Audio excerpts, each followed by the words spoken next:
വസു, നിവേദ്യം വെന്തുകൊണ്ടിരിക്കുക. ഇനി കുറച്ച് വിറക് കൂടി കൊണ്ടുവരണ്ടേ?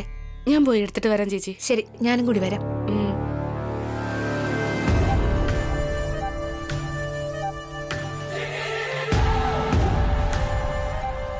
ആന്റി, ചെല്ല് ചെല്ല്. അവര് തിരിച്ചു വരുന്നതിന് മുന്നേ ഈ കരിപ്പൊടി അതിലേക്ക് കലർത്തിയേക്ക്.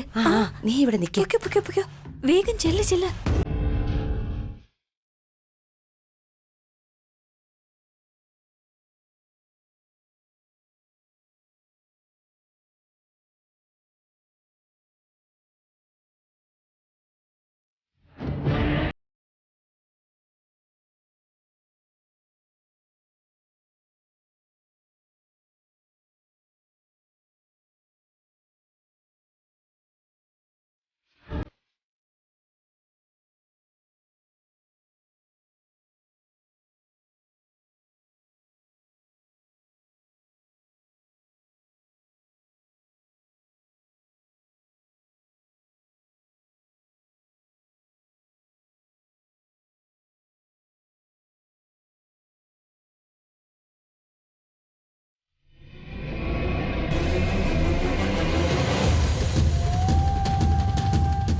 ആന്റി, വേഗം വാ വാ, വേഗം വന്നേ.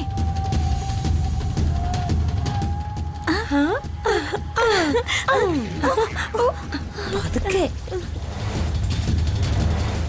അവര് വരുന്നുണ്ട്. പൊയ്ക്കോ.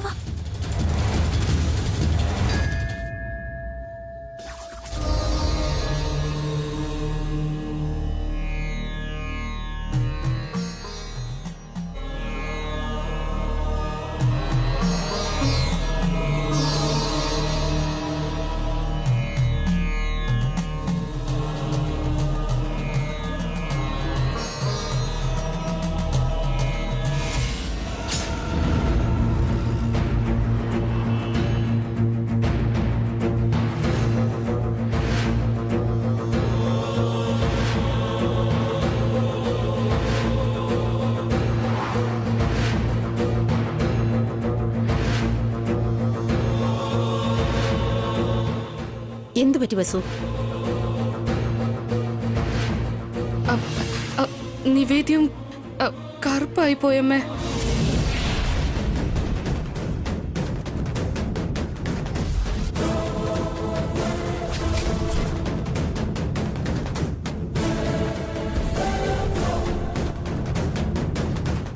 ഞാൻ അപ്പഴേ വിചാരിച്ചു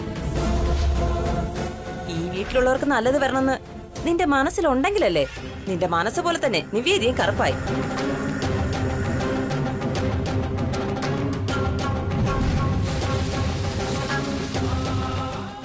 എന്താ വസു ഇത്? നീ നിന്റെ മനസ്സിൽ എന്താ കരുതിയിരിക്കുന്നേ? എല്ലാവരും നശിച്ചു പോണോന്നാണോ? അതോ നല്ലത് സംഭവിക്കരുതെന്നോ? നേരത്തെ രുദ്രാക്ഷമാല വീട്ടിൽ മറന്നു വെച്ചിട്ട് വന്നു. ശയന പ്രദക്ഷിണം ചെയ്യാൻ പറഞ്ഞിട്ട് ചെയ്തില്ല. ഇപ്പോ കരിഞ്ഞ നൈവേദ്യം കൊണ്ടുവന്നിരിക്കുന്നു. എന്താ ഇതൊക്കെ? നീ എന്താ ഈ കാണിക്കുന്നത്?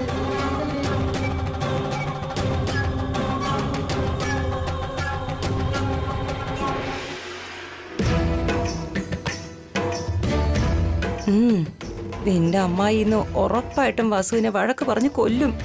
അതെ ആന്റി, വസുവിന്റെ തീന്ന് കരയുന്നുള്ളത് ഉറപ്പാ.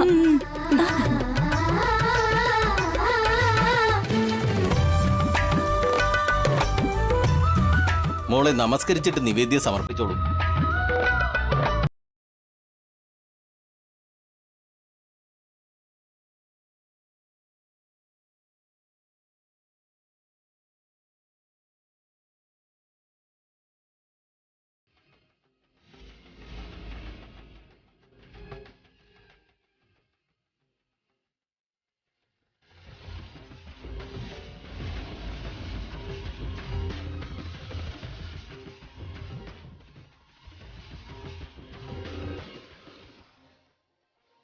പ്രസാദം കാണാൻ തന്നെ നല്ല ഭംഗിയുണ്ട്.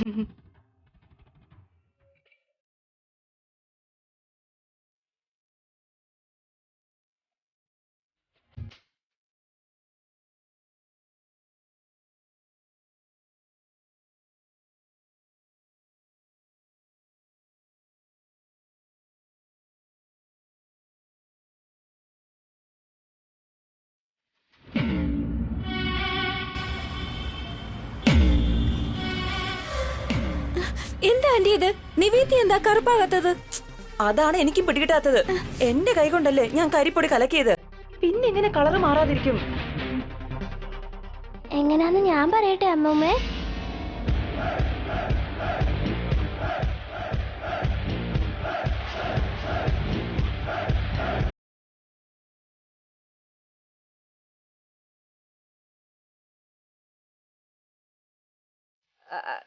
നീ എന്താ പറഞ്ഞു വരുന്ന ഉണ്ണി? നൈവേദ്യത്തിനെ കറുപ്പാക്കി മാറ്റിയിട്ട് എന്റെ അമ്മയെ വഴക്ക് കേൾപ്പിക്കണമെന്ന് നിങ്ങൾ പ്ലാൻ ചെയ്യുന്നത് ഞാൻ കേട്ടായിരുന്നു അമ്മൂമ്മേ.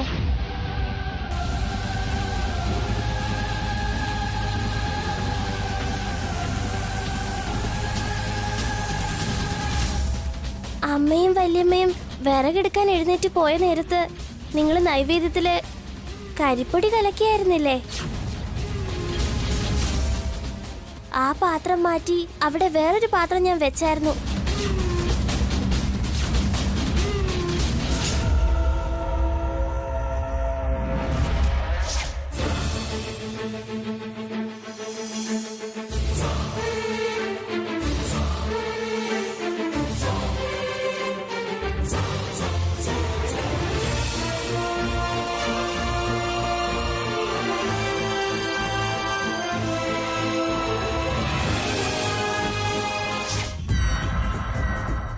എന്റെ അമ്മയെ വഴക്ക് കേൾപ്പിക്കാനായിട്ട് ആ മാല എടുത്ത് നിങ്ങൾ ഒളിച്ചു വെച്ചു.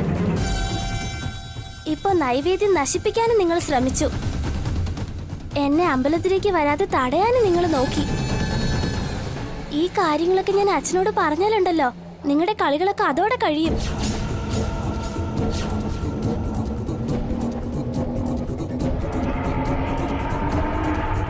പക്ഷെ പൂജ തടസ്സപ്പെടാതിരിക്കാൻ വേണ്ടിയിട്ടാ ഞാൻ മിണ്ടാതിരിക്കുന്നേ. ഇനി ഒരു തവണ കൂടി നിങ്ങൾ ഇത് ആവർത്തിച്ചാലുണ്ടല്ലോ, അപ്പൊ ഞാൻ നിങ്ങൾക്ക് കാണിച്ചു തരാം. സൂക്ഷിച്ചു നടന്നോ.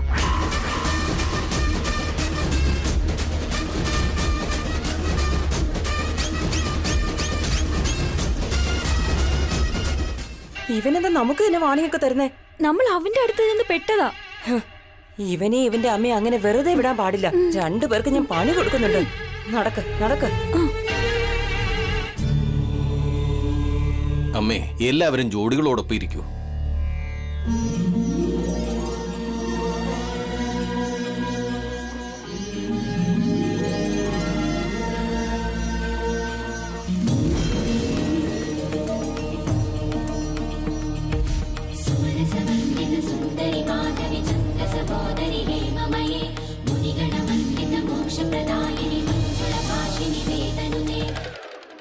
എനിക്കൊരു കല്യാണം നടന്നിരുന്നെങ്കിൽ ഞാനും ഇതുപോലെ ജോഡിയായിട്ടിരുന്നേനെ.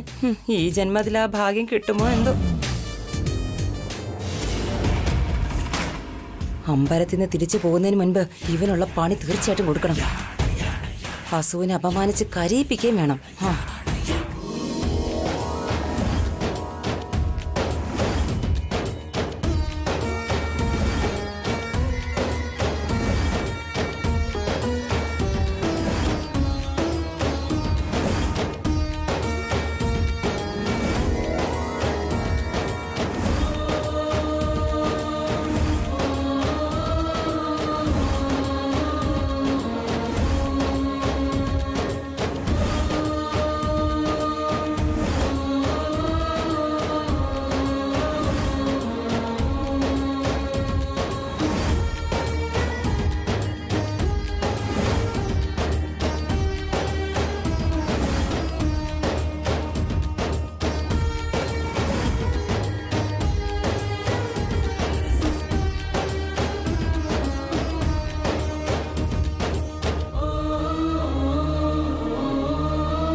നിങ്ങൾ വിചാരിച്ചതുപോലെ തന്നെ ശാന്തി പൂജ കഴിഞ്ഞു. എല്ലാവരും ദേവിയോട് മനസ്സുകൊണ്ട് പ്രാർത്ഥിച്ചോളൂ. മനസ്സിലുള്ള ആഗ്രഹം ദേവിയോട് പറഞ്ഞോളൂ. അനുഗ്രഹവും വാങ്ങിക്കും.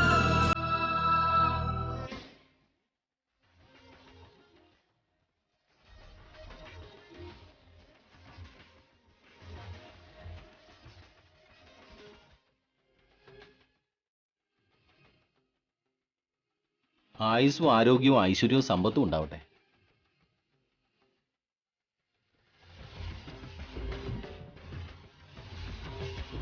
മനസ്സിൽ ആഗ്രഹിച്ചതെല്ലാം അതുപോലെ നടക്കട്ടെ.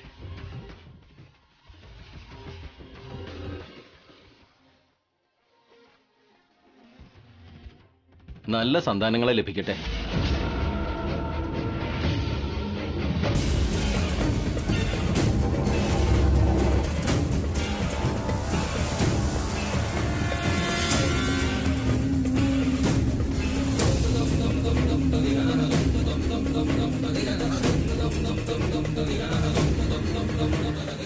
അവർക്കെന്തിനാ അങ്ങനെ ആശീർവാദം കൊടുത്തത് തിരുമേനി?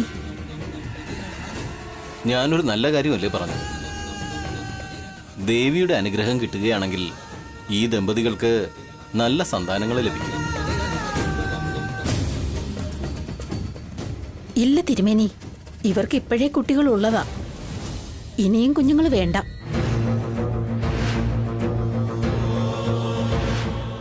ഒരു കുഞ്ഞിന് വേണ്ടി അവരിപ്പോ ആഗ്രഹിക്കുന്ന പോലും ഇല്ല. ഞങ്ങൾക്കും അങ്ങനെയില്ല. നമ്മളൊന്ന് വിചാരിച്ചാൽ ഈശ്വരൻ മറ്റൊന്ന് വിചാരിക്കും. നമ്മൾ വിചാരിക്കുന്നത് പോലെ ആയിരിക്കില്ല കാര്യങ്ങൾ. ദൈവത്തിന്റെ ഇഷ്ടം പോലെയേ നടക്കൂ. എന്റെ നാവിൽ നിന്ന് ഈ അനുഗ്രഹം വന്നത് തന്നെ ആ ദൈവത്തിന്റെ ഇഷ്ടപ്രകാരമാണ്. ഒരു കാരണവശാലും ഇവർക്ക് സന്താനം ഉണ്ടാകാനുള്ള അനുഗ്രഹം കൊടുക്കല്ലേ ദേവി. എന്റെ വയറ്റിൽ വളരുന്ന കുഞ്ഞിന്റെ ഭാഗ്യം ദേവിയുടെ അനുഗ്രഹം കൊണ്ടായിരിക്കും. ഞാൻ വീണ്ടും അമ്മയാകുന്നത് ദേവിയുടെ കടാക്ഷം കൊണ്ടാ. പൂജാരി, അവരുടെ കാര്യം പോട്ടെ. ദേ നോക്ക്, ഇവർക്ക് വേഗം കുഞ്ഞുങ്ങൾ ഉണ്ടാവാൻ വേണ്ടി ഒന്ന് അനുഗ്രഹിച്ചാട്ടെ. അവർക്ക് കുട്ടികൾ ഉണ്ടാവാൻ വേണ്ടി ഇനി എന്തിനാ ഇളയമ അനുഗ്രഹിക്കുന്നത്? ഓൾറെഡി കാർത്തിക പ്രഗ്നന്റ് അല്ലേ?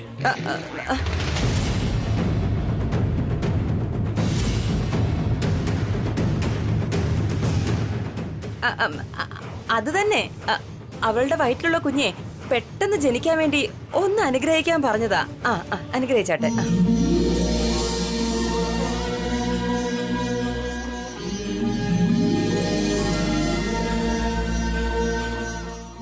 നല്ല സന്താനങ്ങൾ ഉണ്ടാകട്ടെ.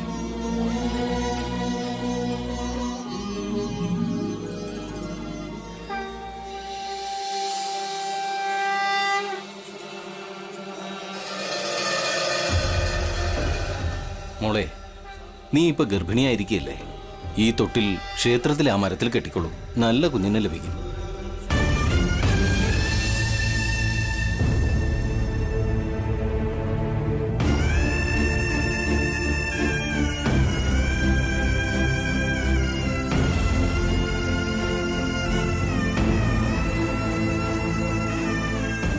ആന്റി, ഞാൻ പ്രഗ്നന്റ് അല്ലല്ലോ. ഈ തൊട്ടിൽ കെട്ടാമോ എന്തോ? അത് ശരിയാ, പൂജാരിയോട് തന്നെ ചോദിക്കാം.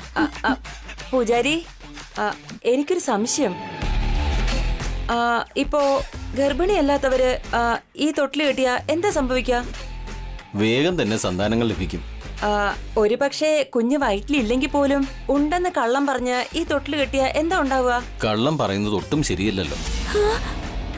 നമ്മൾ ചെയ്യുന്ന പാപങ്ങൾക്കൊക്കെ ദൈവസന്നിധിയിൽ ഉത്തരം പറയേണ്ടി വരും.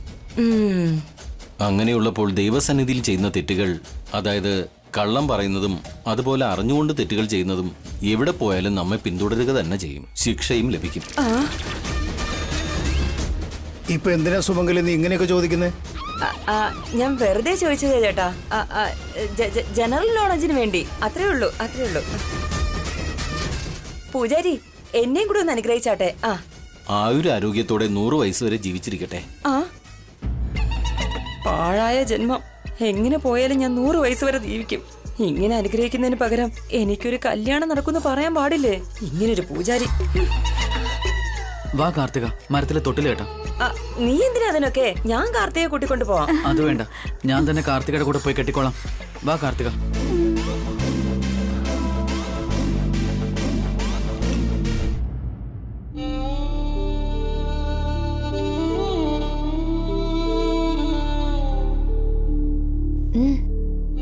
ചേച്ചിയോട് എനിക്ക് കുറച്ച് സംസാരിക്കണം.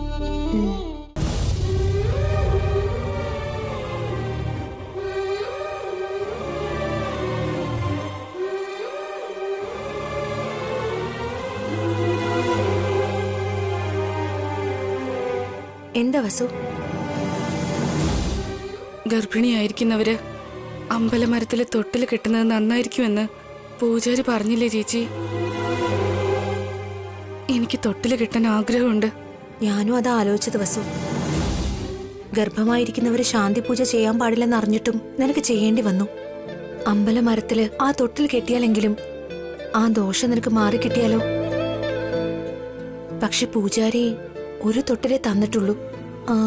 ഒരു തൊട്ടിൽ കൂടി കിട്ടിയാൽ നന്നായിരിക്കും അല്ലേ? പെട്ടെന്നൊരു തൊട്ടിൽ കിട്ടാനായി നമ്മൾ എന്ത് ചെയ്യും ചേച്ചി? ദൈവമേ, അങ്ങ് തന്നെ ഒരു വഴി കാണിച്ചു തരണം.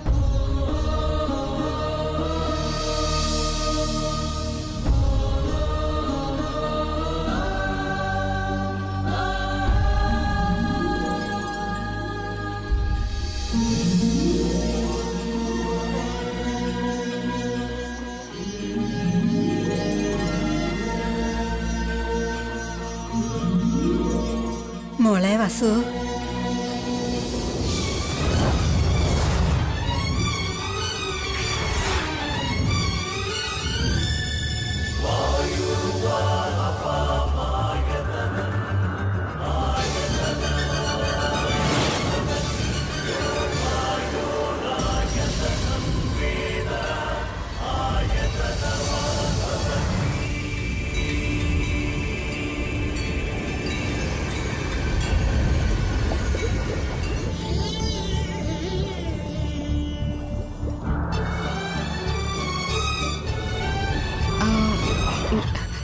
നിങ്ങൾ നിന്റെ വല്യമ്മയാന്ന് കരുതിക്കോ. നിങ്ങൾക്ക് എങ്ങനെ എന്റെ പേരറിയാം? നിങ്ങൾ രണ്ടുപേരും സംസാരിച്ചോണ്ടിരുന്നത് ഞാൻ കേട്ടു. ഇതാ ഈ തൊട്ടില് വാങ്ങിക്കോ.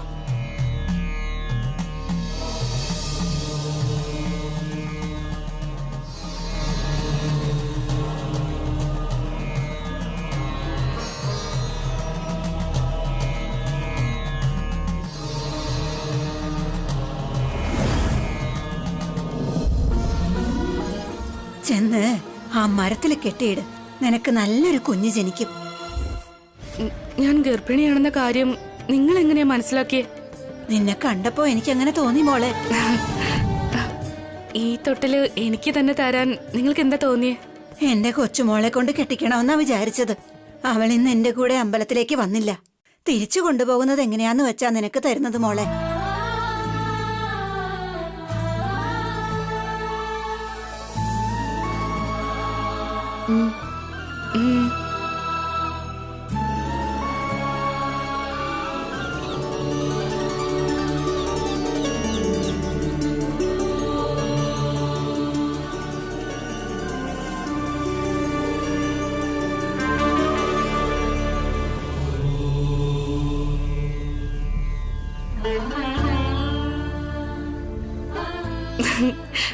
ഒരുപാട് സന്തോഷമുണ്ട് വല്യമ്മേ.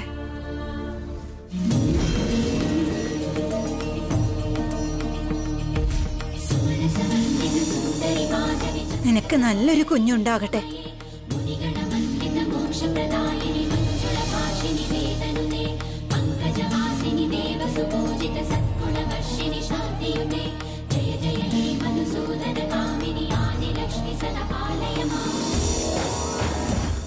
ശരിക്കും ആ ദേവി തന്നെ മറ്റൊരു രൂപത്തിൽ വന്ന് നിനക്ക് ഈ തൊട്ടിൽ തന്നതുപോലെ ഉണ്ട് വസു. ആരെങ്കിലും കാണുന്നതിന് മുൻപായി ഈ തൊട്ടിൽ കെട്ടിയിട്ട് വാ വസു.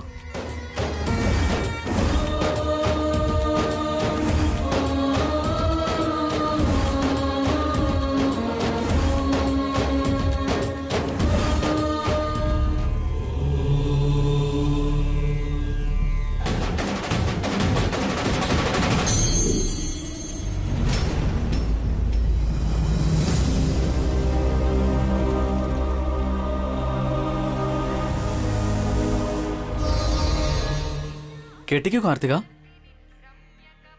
നമുക്ക് നല്ലൊരു ബേബി ഉണ്ടാവണം. ശരി അഖിൽ. തൊട്ടില് കെട്ടി എന്ത് ആപത്തുണ്ടാകുമെന്ന് അറിയില്ല. കെട്ടിയില്ലെങ്കിൽ അഖിലിന് ദേഷ്യം വരും.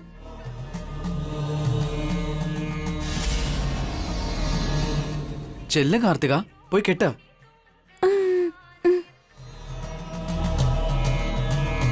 സൂക്ഷിച്ച് കേട്ടോ